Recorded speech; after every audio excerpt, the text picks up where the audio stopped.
9টা সাড়ে 9টার দিকে উনি বিকেএসপিতে একটু অসুস্থ হয়ে পড়েন।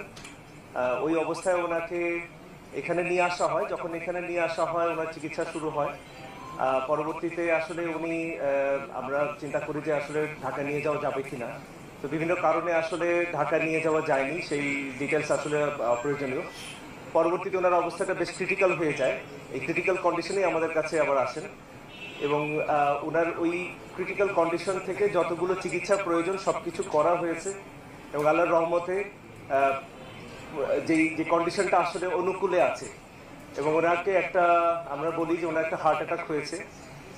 এইটার জন্য একটা এনজিওপ্লাস্টি এবং একটা স্টেন্ট করা হয়েছে। আল্লাহ রহমতে স্টেন্টিংটা খুব স্মুথলি অ্যান্ড এফিসিয়েন্টলি হয়েছে। আমাদের যে কার্ডিওলজিস্ট ডক্টর মারুফ ওনার এই একটা স্টেন্টিং করেছেন এবং ভেরি এফিসিয়েন্টলি, এবং ওনার এই ব্লকটা পুরোপুরি চলে গেছে এখন। বাট অবশ্যই